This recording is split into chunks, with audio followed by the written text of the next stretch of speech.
Hey guys, well, the day has come. After several months of building, I was finally able to finish the DS9 Runabout earlier this week. I was able to do all of the hull Aztecing that I wanted to do with a bunch of weathering on it to make it look like it's not right out of space dock. But I was doing some light manipulation on this one, specifically with the blue engines, to try and dull them down a little bit. On previous models, I've noticed that they just tend to be too bright and oversaturating. So I think that I was able to accomplish that really well in this one. Also on here, it's got some interior rooms. It's got a full cockpit with a back little, I'll just say, engineering section. It's got a conference room and then a bunk room in here. And you can see all that through these windows. I used glass so that you could see through very well. But it's got a top torpedo launcher that has some fiber optics inside to give off the red lighting, like in a few of the DS9 episodes. It's got a top and bottom strobe, which blinks once every 1.6 seconds, I believe. So it's a little off, but after doing some timing from the show, I felt that that was more accurate than just the standard once every second. But it's got a walnut stand on it with the mounting rod. Also on this one,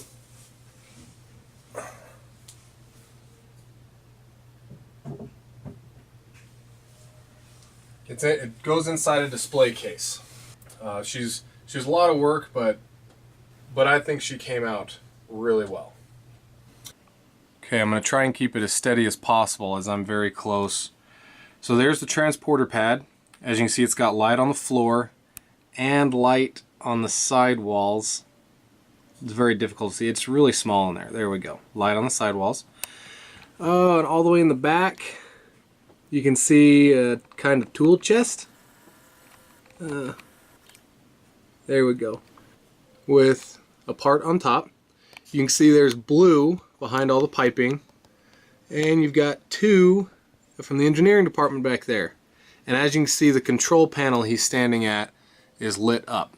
And that's the other thing about all of these. The camera tends to saturate it out, but all the control panels are backlit. And they look very oversaturated right now, but in person you can make out the decals extremely well. So now this is inside that back section. There's that little part again. Has two doors. One of the engineers. And the second engineer. There he is. Yeah, so there are his shoulders, his arms on the display pad. Now, here are the back rooms. So, one guy from the science division.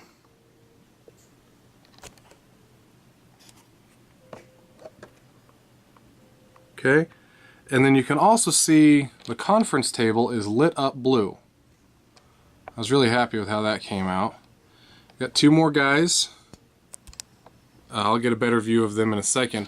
But if you look to the back left, it's really hard to see or describe. Way back there, you'll see that patch of light. That's a bed. I got a light in there. It's all lit up. It's really hard to see. But it is there. Alright, so here we go. So you can see the guys a little bit better. See, they're shaking hands. Got the door, got 4 chairs around the table.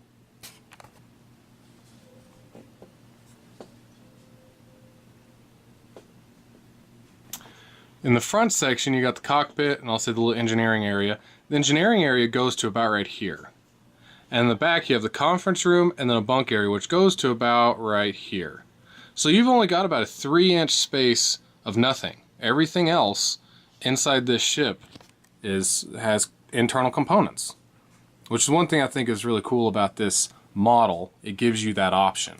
You know, the Enterprise refit is really nice, but it's so small, the internal components is difficult to see at times.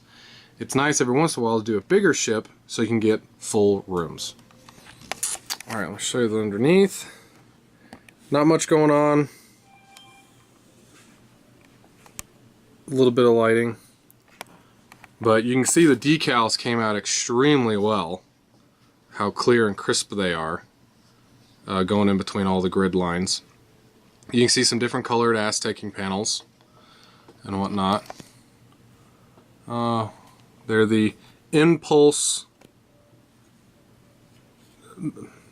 intakes, Bussard collector, nacelles, and then you have the impulse exhaust right there and right there. And one thing I try to do on here, there we go, you can see kind of a streak. I did that because I felt with the exhaust coming out, it would tend to streak the ship. Some phaser emitters. So,